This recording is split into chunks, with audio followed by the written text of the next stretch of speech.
resources the federal government could be giving them? No, we have pre-planned a significant No, we can't. amount of it, even though they didn't ask for it yet. Hadn't asked for it yet. Homes, hospitals, highways, and cars have been plunged underwater. Entire neighborhoods have been turned into lakes.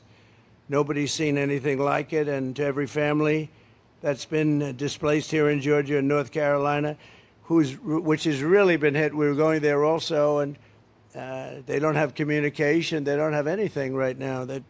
We're trying to. I just spoke to Elon. I'm getting him. We want to get Starlink hooked up because they have no communication whatsoever. And Elon will always come through. We know that. You know, it's crazy to me because Trump ain't even president yet, and he's already doing more than Kamala is and Biden, Sleepy Joe is, and while they're in office. I mean, truly, it is. It's kind of incredible to me. Let me show you what I'm talking about. As of recording this video, as of you're seeing this, at least 30 Starlinks have arrived in Western North Carolina. This is huge.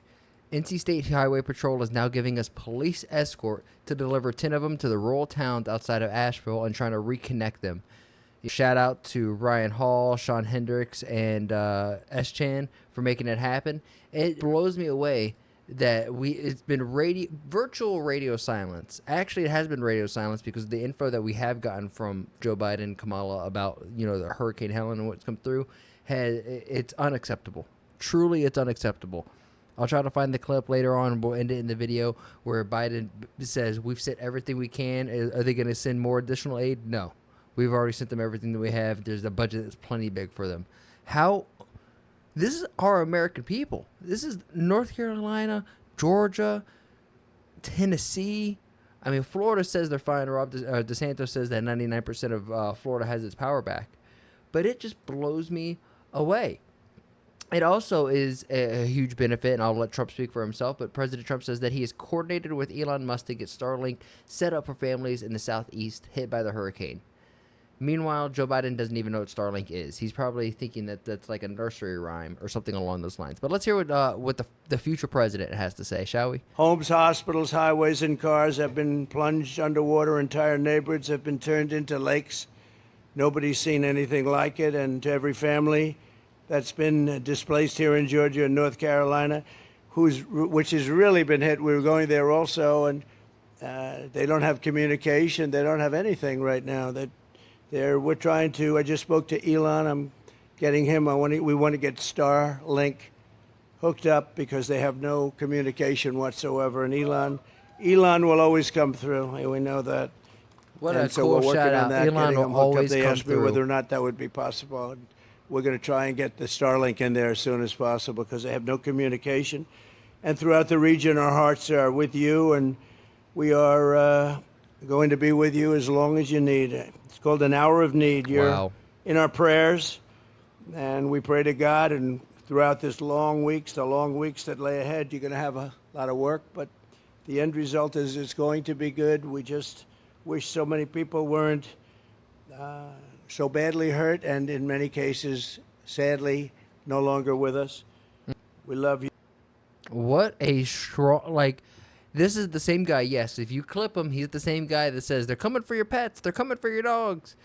But when you get him out of these clips, right, you just allow him to speak, man, Trump is giving some damning good speeches. And the fact that he shouts out Elon there saying that he always gets it through, or he always comes through, is just huge.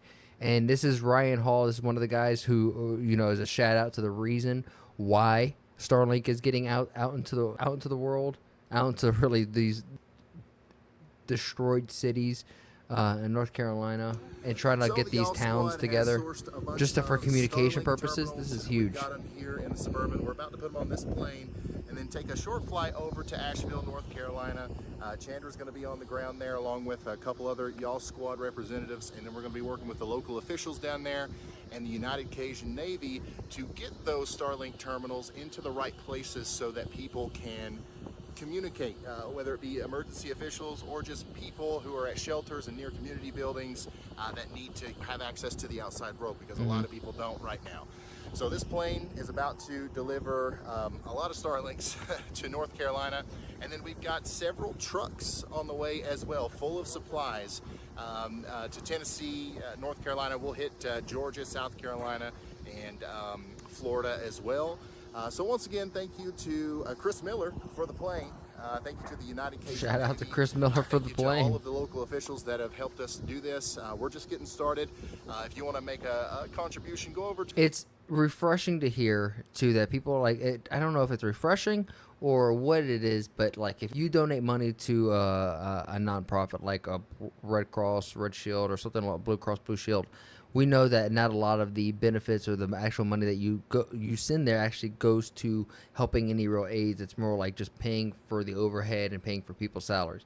But if you do donate to these YouTubers who are actually YouTubers, we'll say online influencers, right? These people who are internet personalities who are actually going out there, who are actually doing the damn thing, you could directly donate to them for a great cause. And if you can, give back, because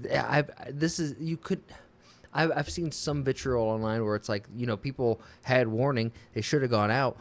You don't understand how far Asheville is inland, and then how of a freak of nature of an event this is. This literally is like Noah and the ark. So what's worrisome, I know you guys have seen it too, is that by the end of this week, it's September 30th of recording this video, there's a 50% chance that there could be another rainstorm coming through, or another hurricane. So And then just to end, and as I said, Biden said that there was no more resources he could give to hurricane victims.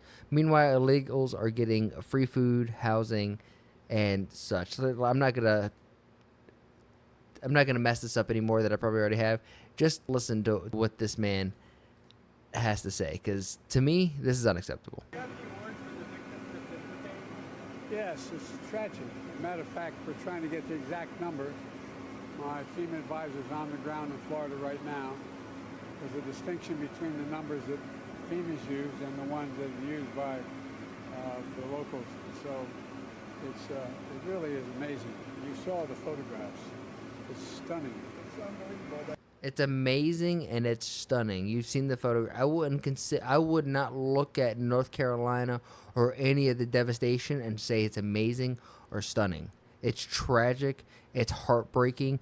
You had people who spent decades, generations of people who overcame trials and crucibles and stayed in an area and made a living, made a house, made a family, had multiple families, grew up there.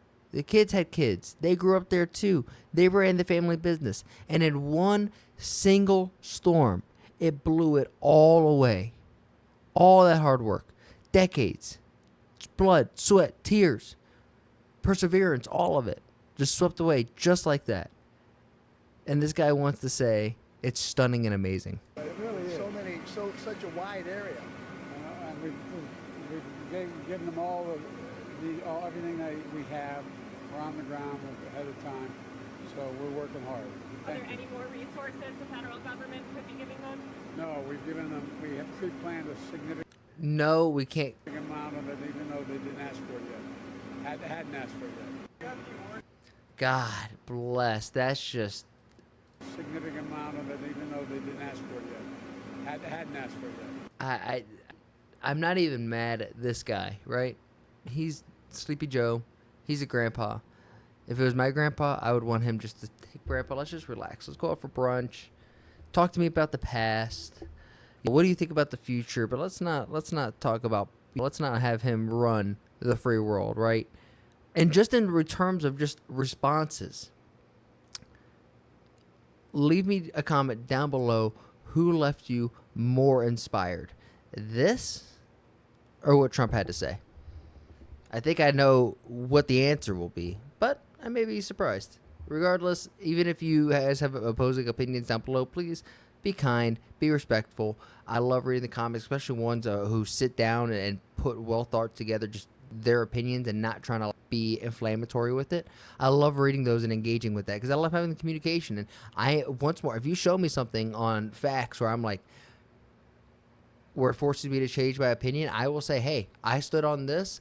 I was shown these facts. Guess what? I was wrong, and I want to change and be better for it. So I hope you guys have that same energy too, and I'll catch you guys in the next one. Peace.